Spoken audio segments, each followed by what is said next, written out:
মহাভারত কথায় আজ আমি আপনাদের শোনাবো দুর্যোধনের মৃত্যু কিভাবে হয়েছিল।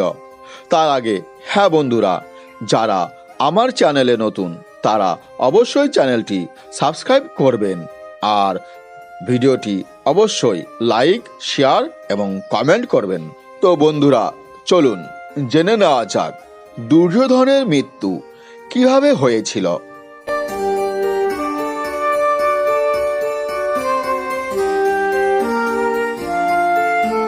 গান্ধারীর 100 পুত্রের মধ্যে কেবল দুর্যোধন অবশিষ্ট ছিল।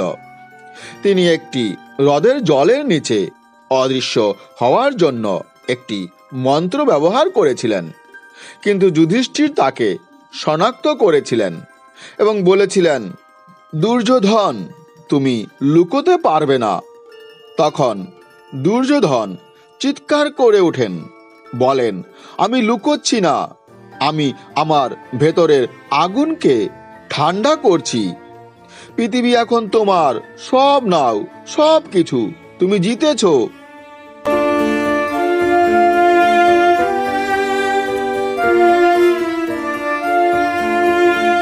তখন যুধিষ্ঠির ব্যঙ্গের সুরে উত্তর দিলেন, বাহ, খুব উদার দেখছি এখন, কিন্তু আগে তুমি তো আমাদের রাজ্যের অর্ধেক, 5টি গ্রাম, এমনকি একটি সূচের বিন্দুও আমাদের দিতে রাজি হওনি, আর এখন বলছো যে পৃথিবীর সমস্ত কিছুই তোমাদের।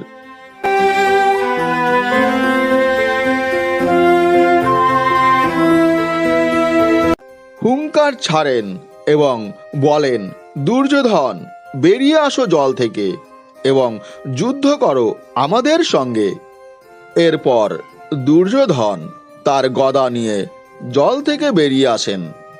আমি এখনো এখানে আছি এবং আমি তোমাদের সবার সাথে যুদ্ধ করব, সে রেগে চিৎকার করে বলতে লাগলো, তবে তোমরা এক এক করে আসবে।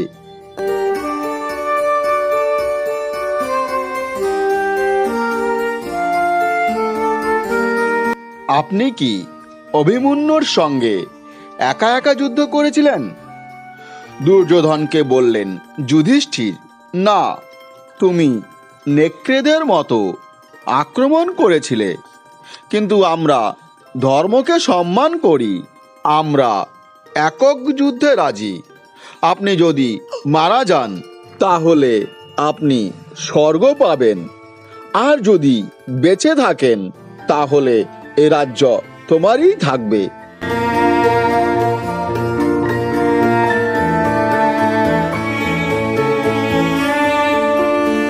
দুর্যোধন প্রথমে ভীমকে চ্যালেঞ্জ করেন এবং তারা যুদ্ধ শুরু করেন।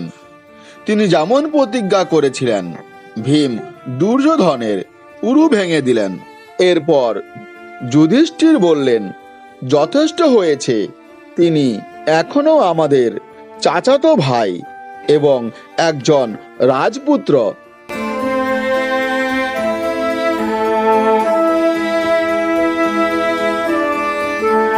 এরপর শ্রীকৃষ্ণ বললেন, শীঘ্রই দুর্যোধন মারা যাবে, এটি তার যাওয়ার সময়। তখন দুর্যোধন হাহাকার করে বলতে লাগলো, আমি স্বর্গ লাভ করব, এ রাজ্য, এ পৃথিবী সবই এখন তোমাদের।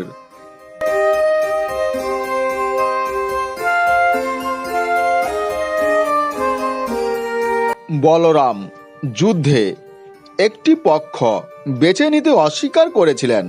তিনি দুর্যোধন এবং ভীমকে গদা যুদ্ধের শিল্প শিখিয়েছিলেন এবং তিনি উভয়কেই ভালোবাসতেন।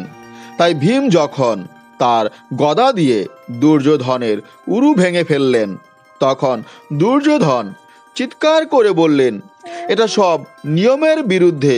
বলরাম আমার গুরু, দেখুন ভীম আমার কি করেছেন।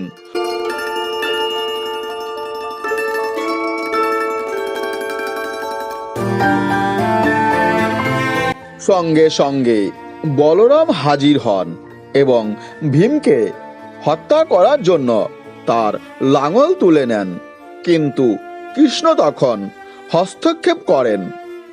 থামো ভাই, তিনি বলেন, দুর্যোধন যখন দ্রৌপদীকে উরুতে বসাতে চেয়েছিলেন, তখন ভীম যে ব্রত নিয়েছিলেন তা পূরণ করেছেন। সব কিছু যেমন হওয়া উচিত তেমনই হয়েছে।